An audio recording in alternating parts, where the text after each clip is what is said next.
আসসালামু আলাইকুম সুপ্রিয় দর্শক, আপনারা দেখছেন আন্তর্জাতিক খবর। আপনাদের সাথে আছে আমি মোহাম্মদ কাউসার। চলুন দেখে নিচ্ছি আজকের সংবাদ শিরোনামগুলো। করোনা আতঙ্কের মাঝে ইরান যুক্তরাষ্ট্র সামরিক উত্তেজনা। উত্তর কোরিয়ার করোনা মোকাবেলার রহস্য ফাঁস।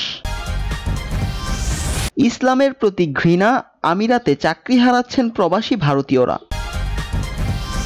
করোনা আতঙ্কের মধ্যে আমেরিকার আতঙ্ক বাড়িয়ে পরমাণু পরীক্ষা চালিয়েছে চীন।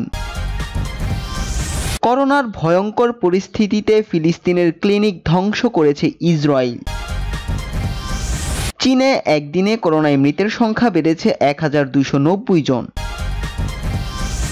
যুদ্ধবিরতির দাবি সত্ত্বেও ইয়েমেনে 200 বার হামলা চালিয়েছে সৌদি আরব। সুপ্রিয় দর্শক, এতক্ষণ দেখছিলেন সংবাদ শিরোনামগুলো। এখন আমরা চলে যাচ্ছি বিস্তারিত খবরে। পারস্য উপসাগরে যুক্তরাষ্ট্রের রণতরীর কাছাকাছি চলে এসেছে ইরানের ইসলামিক রেভলিউশনারি গার্ডের 11টি যুদ্ধজাহাজ। আর ইরানের এমন কর্মকাণ্ডকে বিপজ্জনক উল্লেখ করেছে মার্কিন নৌবাহিনী।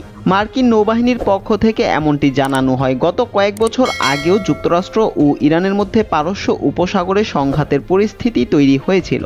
তবে সেনা কর্মকর্তা কাসেম সুলাইমানি হত্যার পর ইরানের সঙ্গে যুক্তরাষ্ট্রের বৈরী সম্পর্কের মধ্যে আবারও এমন কর্মকাণ্ড দুই দেশের মধ্যে যুদ্ধের শঙ্কা বাড়িয়ে দিচ্ছে। মার্কিন নৌবাহিনীর পক্ষ থেকে বলা হয়, যুক্তরাষ্ট্রের 6টি জাহাজের কাছাকাছি পৌঁছে যায় ইরানের জাহাজগুলো। ইরানের জাহাজগুলোকে উদ্দেশ্য করে বেশ কয়েকটি সতর্ক বার্তা পাঠানো হয়েছে বলেও মার্কিন নৌবাহিনীর পক্ষ থেকে জানানো হয়।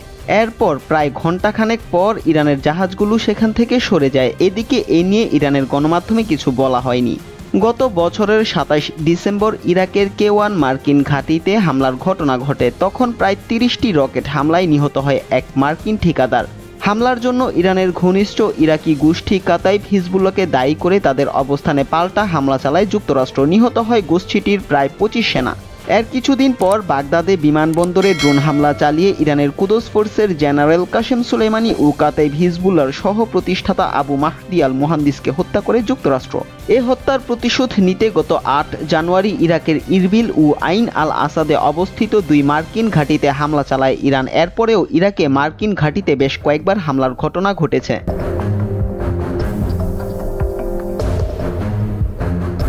করোনা ভাইরাসের থাবায় যেখানে কুপোকাত গোটা বিশ্ব, সেখানে নির্বিকার উত্তর কোরিয়া। উন্নত দেশগুলো যখন রীতিমতো নাকানি চুবানি খাচ্ছে পরিস্থিতি সামাল দিতে, তখন একের পর এক ক্ষেপণাস্ত্র পরীক্ষা করছে পিয়ংইয়ং। ইউরোপ আমেরিকার মতো দেশ রীতিমতো হিমশিম খাচ্ছে পরিস্থিতি সামাল দিতে। সেখানে গেল মাসে 4 দফায় 9টি ক্ষেপণাস্ত্র উৎক্ষেপণ করেছে কিম জং উনের দেশ। চলতি মাসেও জাপান সাগরে বেশ কয়েকটি ক্রুজ ক্ষেপণাস্ত্রের পরীক্ষামূলক উৎক্ষেপণ করেছে দেশটি। চীনের প্রতিবেশী উত্তর কোরিয়ার দাবি তারা এখনও করোনা মুক্ত, যা অনেকের কাছে রহস্যময়। শুধু ক্ষেপণাস্ত্র পরীক্ষাই নয়, চলছে সেনা মহড়াও। পিয়ংইয়ংয়ের দাবি, আগে ভাগে কঠোর অবস্থান নেয়ার কারণেই করোনা ভাইরাস আঘাত হানতে পারেনি দেশটিতে। উত্তর কোরিয়ার মহামারী প্রতিরোধ বিষয়ক বিশেষজ্ঞ পাক মিয়ং সুং বলেন, শুরু থেকেই আমরা বিজ্ঞানসম্মত পদ্ধতিতে এগিয়েছি। বিশ্বে প্রথম করোনা শনাক্তের পর দেশে যতজন ঢুকেছে সবাইকে কোয়ারেন্টাইন করেছি। এছাড়া আমদানিকৃত সব পণ্য জীবাণুমুক্ত করে নামানো হয়েছে। পাশাপাশি দ্রুতই সীমান্ত এবং বিমান চলাচল বন্ধের মতো পদক্ষেপ নেওয়া হয়। এজন্যই একজনও আক্রান্ত হয়নি করোনায়। কোভিড-19-এর কারণে অনেকটা পরিষ্কার হয়ে গেছে বিশ্বে স্বাস্থ্য খাতের বেহাল দশা। এখন উত্তর কোরিয়া তথ্য গোপন করছে কিনা সেই শঙ্কা রয়েছে বাকি বিশ্বের।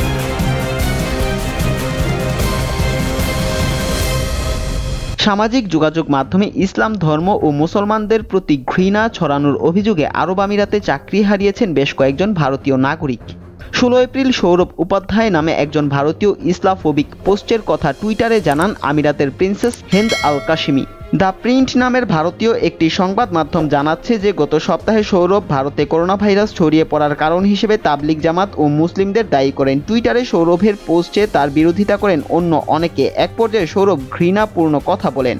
সৌরভ দিল্লিতে আলোচিত তাবলিগ জামাতের আয়োজনকে 2020 সালের জন্য নির্মিত জিহাদ বলে কটূক্তি করেন। সৌরভ তাবলিগ জামাতকে উগ্র ইসলামপন্থী সন্ত্রাসী দল বলেও আখ্যায়িত করেন। তিনি আরও বলেন যে মধ্যপ্রাচ্যে হিন্দু ধর্মাবলম্বীরা নির্যাতনের শিকার হন, অথচ হিন্দু ধর্মাবলম্বীরাই দুবাই শহর গড়ে তুলেছে।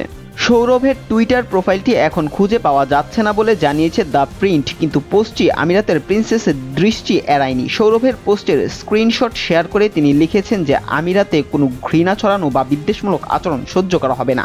কেউ এরকম করলে তাকে জরিমানা করা হবে এবং আমিরাত ত্যাগে বাধ্য করা হবে। তিনি আরও বলেন, কারো ঘৃণা ছড়ানোর কাজ আমাদের দৃষ্টি এড়াবে না। প্রিন্সেস আরও বলেছেন যে আমিরাতের শাসকদের সাথে ভারতীয় বন্ধুত্বপূর্ণ সম্পর্ক আছে, কিন্তু এর মানে এটা নয় যে কারো অভদ্রতা ও ঘৃণা প্রকাশকেও স্বাগতম জানাতে হবে।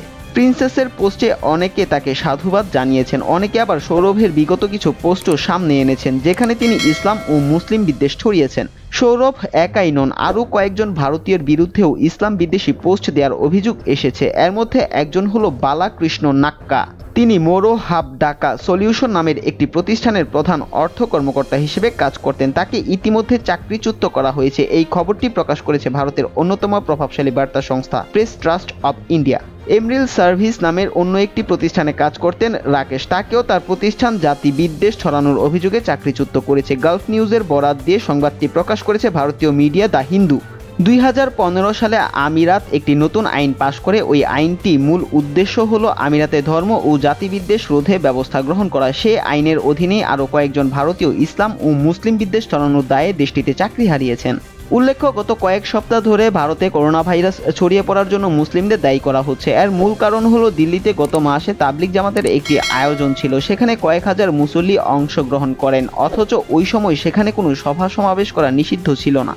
এমনকি তখনও ভারতে লকডাউন ঘোষণা করা হয়নি। তারপর বেশ কয়েকটি ভারতীয় মিডিয়া মুসলিমদের দায়ী করে সংবাদ প্রকাশ করেছে। অবশ্য বেশিরভাগ ভারতীয় মিডিয়াতে এই ধরনের পদক্ষেপের সমালোচনা করে বলা হয়েছে, একই সময়ে হিন্দু ধর্মীয় একাধিক বড় বড় আয়োজনও ছিল, যেখানে দিল্লির তুলনায় অনেক বেশি লোক সমাগম হয়েছিল। এরপরও ঢালাওভাবে মুসলিমদের দায়ী করার সমালোচনা করা হয়েছে।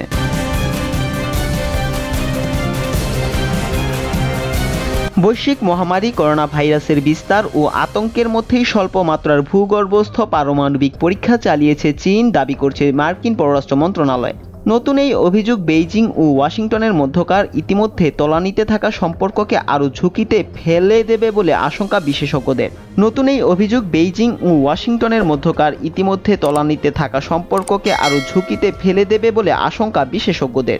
ব্রিটিশ দৈনিক গার্ডিয়ানের খবরে এমন তথ্য পাওয়া গেছে। তবে অস্ত্র নিয়ন্ত্রণ চুক্তির বাধ্যবাধকতা অনুসারে মার্কিন অভিযোগের কোনো সত্যতা মেলেনি। কিন্তু চীনের লুপনুর পরীক্ষা কেন্দ্রের খনন ও অন্যান্য তৎপরতা পারমাণবিক পরীক্ষার অনুমিত প্রমাণই দিচ্ছে।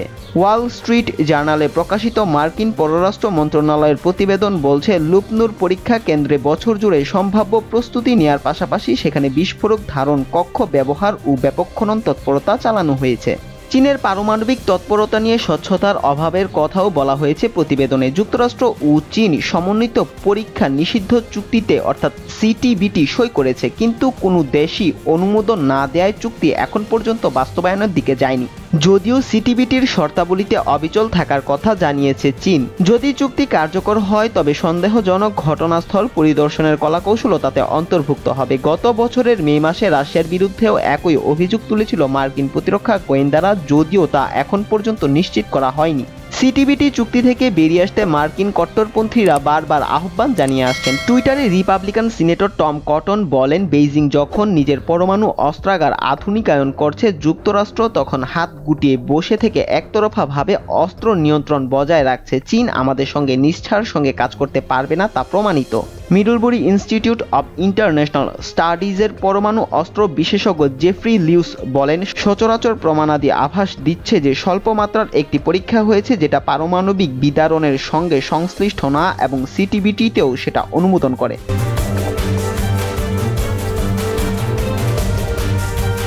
অধিকৃত ফিলিস্তিনের পূর্ব বাইতুল মুকাদ্দাস শহরে করোনা ভাইরাস পরীক্ষার একটি ক্লিনিক ধ্বংস করেছে ইহুদিবাদী ইসরায়েলের সেনারা। এছাড়া ক্লিনিকের 4 কর্মীকে আটক করা হয়েছে।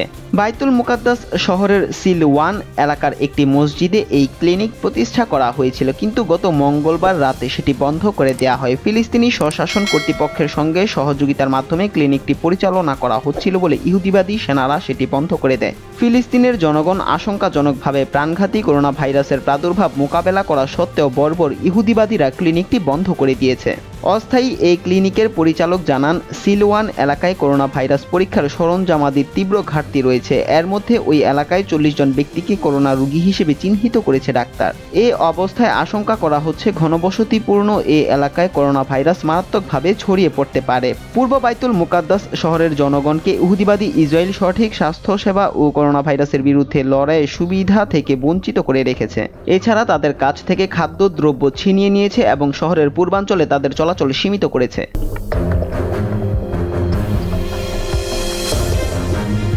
চীনের হুবেই প্রদেশের রাজধানী উহান থেকে ছড়িয়ে মহামারী আকার ধারণ করেছে কোভিড-19, অথচ শনাক্ত রোগী ও মৃত্যুর সংখ্যার দিক থেকে দ্রুত চীনকে পেছনে ফেলে দেয় যুক্তরাষ্ট্র, যুক্তরাজ্য, স্পেন ও ফ্রান্স। চীনের তথ্য নিয়ে সবাই সন্দিহান থাকলেও বরাবরই এমন অভিযোগ অস্বীকার করে আসছে চীন। এর মধ্যে একদিনে নতুন আরও 1290 জনের মৃত্যুর খবর দেয় দেশটি, যা আগে যোগ করা হয়নি। শুক্রবার চীনের রাষ্ট্রীয় টেলিভিশনের বরাত দিয়ে বার্তা সংস্থা রয়টার্স এ তথ্য জানায়। একদিন আগেও চীনে করোনা ভাইরাসে আক্রান্ত হয়ে মৃতের সংখ্যা 3000-এর ঘরে ছিল। এরই মধ্যে শুক্রবার নতুন করে আরও 1290 জনের মৃত্যুর খবর জানিয়েছে চীন। সংশোধিত এ তথ্য অনুযায়ী দেশটিতে করোনা ভাইরাসে আক্রান্ত হয়ে মারা গেছে 4636 জন। সৌদি নেতৃত্বাধীন আরব জোট গত সপ্তাহে যুদ্ধবিরতির ঘোষণা দেওয়ার পরেও দারিদ্র্য পীড়িত ইয়েমেনের উপর এ পর্যন্ত 200 বারের বেশি বিমান হামলা চালিয়েছে। ইয়েমেনি সামরিক বাহিনীর মুখপাত্র ব্রিগেডিয়ার জেনারেল ইয়াহিয়া সারিয়া এ তথ্য জানিয়েছেন। তিনি বলেন, গত 9 এপ্রিল যুদ্ধবিরতি ঘোষণার পর এ পর্যন্ত সৌদি নেতৃত্বাধীন সামরিক জোটের বিমানগুলো দফায় দফায় উত্তর আঞ্চলীয় আল জাউফ, মধ্যাঞ্চলীয় মারিব ও বাইদা প্রদেশ এবং দক্ষিণাঞ্চলীয় তাইস প্রদেশে হামলা চালিয়েছে। জেনারেল সারি বলেন, গত সপ্তাহের বৃহস্পতিবার থেকে এ পর্যন্ত সানা, মারিব, আল জাউফ, বাইদা, হুদাইদা ও আমরান প্রদেশে সৌদি জোট 230 বার বিমান হামলা চালিয়েছে। সৌদি আরবের এই সমস্ত হামলার জবাবে ও দেশকে রক্ষার জন্য ইয়েমেনের সামরিক বাহিনী বাস্তব ভিত্তিক পদক্ষেপ নেবে বলেও তিনি উল্লেখ করেন।